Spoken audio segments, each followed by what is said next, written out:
Project Ranjith పేరిట భారత ఆర్మీకి అవసరం కోసం అని ఫ్యూచర్ బ్యాటిల్ ట్యాంక్స్ ప్రాజెక్ట్ ని సిద్ధం చేస్తున్నట్టుగా తెలుస్తోంది. రూపకల్పన చేస్తున్నారు.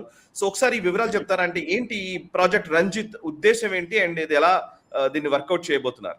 ఇప్పుడు మన దగ్గర ఉన్నటువంటి T-72 ట్యాంక్స్ ఉన్నాయి. ఎప్పుడో పాతవి, రష్యా నుంచి తెచ్చుకున్నటువంటి, సోవియట్ నుంచి తెచ్చుకున్నటువంటి. ఇప్పుడు చూసాం మనం ఫర్ ఇన్స్టెన్స్ అర్మేనియా అజర్బైజాన్ యుద్ధంలో, నగోర్నో కరాబాక్ మీద యుద్ధంలో చూసాం. అర్మేనియా ట్యాంకులన్నీ పేల్చేశారు వాళ్ళ డ్రోన్స్ వచ్చి కొట్టాయి. అలాగే మనం కీవ్ మీద పెద్ద ఒక కాలమ్ ఆఫ్ ట్యాంకులు రష్యా పంపిస్తే అన్ని ఈజీగా గంటలో కొట్టిపడేయగలిగింది యుక్రెయిన్. వీళ్ళ డ్రోన్స్ వచ్చి కొట్టాయి.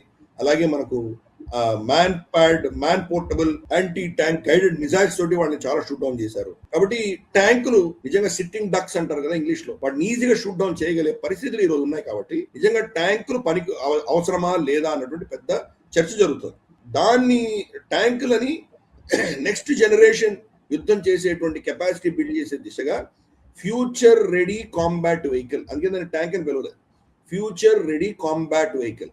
కాంబాట్ అంటే యుద్ధం, వెహికల్ ఫ్యూచర్ రెడీ. ఫ్యూచర్ లో వచ్చేటువంటి కొత్త టెక్నాలజీలు, డ్రోన్లా లేదా ఇటువంటి మిసైల్సా లేదా ఆర్టిఫిషియల్ ఇంటెలిజెన్సా, ఎలక్ట్రానిక్ జామింగా, డికాయిలా, ఏమేమి టెక్నాలజీస్ వస్తాయో దాన్ని తట్టుకొని యుద్ధం చేయగలిగినటువంటి ట్యాంకులు తయారు చేసే దిశగా ఈరోజు భారత ప్రభుత్వం నిర్ణయించింది. ఈ T-72 ట్యాంకులని తీసేసి దానికి ప్రత్యామ్నాయంగా తీసుకొచ్చేటువంటి నిర్ణయం తీసుకున్నారు. కానీ ఈ ఫ్యూచర్ ట్యాంకులన్నీ కూడా గతంలో మనకు తెలుసు, ఈ ట్యాంకులన్నీ కూడా చెన్నైలో ఉన్నటువంటి ఆవిడి, మనకు నార్త్ చెన్నైలో మన ఫ్యాక్టరీ ఉంది కదా, అక్కడే మన ట్యాంకులన్నీ తయారవుతాయి.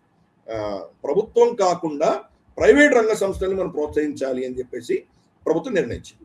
ఇది ఆమ్కా మోడల్లో. ఆమ్కాలో HAL పక్కన పెట్టేశారు. మొత్తం ప్రోటోటైప్స్ అన్ని కూడాను ప్రైవేట్ ప్లేయర్స్, 3 ప్రైవేట్ ప్లేయర్స్ ని ఆమోదించి వాళ్ళకి ఇచ్చారు. వాళ్ళు ప్రోటోటైప్స్ తీసుకొచ్చిన తర్వాత, ప్రభుత్వం ప్రోటోటైప్స్ ని అప్రూవ్ చేసిన తర్వాత అది ఎవరు మ్యానుఫ్యాక్చర్ చేస్తారో అది HAL కూడా తీసుకోవచ్చు. కానీ HAL మ్యానుఫ్యాక్చర్ చేసినా, ఈ కంపెనీలు మ్యానుఫ్యాక్చర్ చేసినా, ఇంకా వేరే కంపెనీలు మ్యానుఫ్యాక్చర్ చేసినా అండర్ లైసెన్స్ మ్యానుఫ్యాక్చర్ చేయాలి. లైసెన్స్ ఎవరి దగ్గర ఉంటుంది? ఈ ప్రైవేట్ కంపెనీలు ఏవైతే ఉన్నాయో, ప్రోటోటైప్ చేస్తున్న కంపెనీలు వాళ్ళ చేతిలో ఉంటుంది. అదే మోడల్ ఈ రోజు ఈ FRCV future ready combat vehicle tanks ఏవైతే ఉన్నాయో దాన్ని కూడా వాళ్ళు చేసేటువంటి ప్రయత్నం ప్రభుత్వం చేస్తుంది. అందుకనే మన పబ్లిక్ డిఫెన్స్ రంగ సంస్థలకి ఈ కాంట్రాక్ట్ ఇవ్వకుండా కంప్లీట్ గా ప్రైవేట్ రంగ సంస్థలకు ఇచ్చారు. ప్రైవేట్ రంగ సంస్థలు ఏంటంటే వాళ్ళకు టార్గెట్స్ ప్రకారం వెళ్తారు, ఎందుకంటే ఇన్వెస్ట్మెంట్ దాన్ని రికవర్ చేసుకోవాలి వాళ్ళు. కాబట్టి ఇచ్చిన టైం లైన్ లోపే వీళ్ళు చేస్తారు. ప్లస్ దీంట్లో చాలా స్ట్రింజెంట్ కండిషన్స్ పెట్టారు. డిలే అవుతే కనుక దానికి పెనాల్టీస్ ఉన్నాయి. దీంట్లో చాలా మటుకు సిగ్నిఫికెంట్ గా DRDO అని ఇన్వెస్ట్ చేయబోతాం. ఆల్మోస్ట్ 70% DRDO ఇన్వెస్ట్ చేస్తుంది, 30% ఆ కంపెనీలు ఇన్వెస్ట్ చేస్తాయి. తర్వాత వచ్చేటువంటి ప్రోడక్ట్ లో కూడా ఇంప్రూవ్మెంట్స్ ఏమైనా చేసిన తర్వాత, అంటే సపోజ్ ఈ 2 కంపెనీలు కలిపి డిఫరెంట్ ప్లాట్ఫామ్ తీసుకురావచ్చు. తీసుకొచ్చినప్పుడు మన ఆర్మీ కానీ, మన ఎయిర్ ఫోర్స్ కానీ, నేవీ కానీ 3కి ఆర్డర్స్ ఇవ్వచ్చు. సరే, దాంట్లో ఉత్తమమైనటువంటి దానికి ఎక్కువ ఆర్డర్స్ ఇవ్వచ్చు, మిగతా తక్కువ ఆర్డర్స్ ఇవ్వచ్చు. కానీ ఈ ఎకో సిస్టమ్ డెవలప్ అవ్వాలి అన్న దిశగా ఇది ఆమ్కా మోడల్లో తయారు చేస్తున్నారు.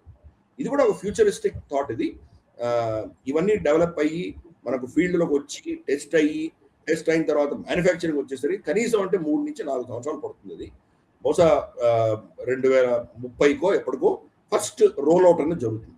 కానీ ఇప్పుడు నిర్ణయాలు తీసుకుంటే కానీ అది బయటికి రాదు కదా.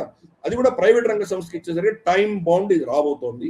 ఇది కూడా మన ఫ్యూచర్ లో మన శక్తిని పెంచే ఒక అద్భుతమైనటువంటి నిర్ణయం కింద మనం వీళ్ళందరినీ అభినందిద్దాం. ఈ వీడియో మీకు నచ్చినట్టయితే లైక్ చేయండి, 10 మందికి షేర్ చేయండి. అలాగే కామెంట్ల రూపంలో మీ అభిప్రాయాలను మాతో పంచుకోండి. Nationalist hub group of channels ను సబ్స్క్రైబ్ చేసుకుని తెలుగునాట జాతీయవాద జర్నలిజాన్ని ప్రోత్సహించండి. ఈ వీడియో కింద ఉన్న బెల్ ఐకాన్ పై క్లిక్ చేయడం మర్చిపోవద్దు.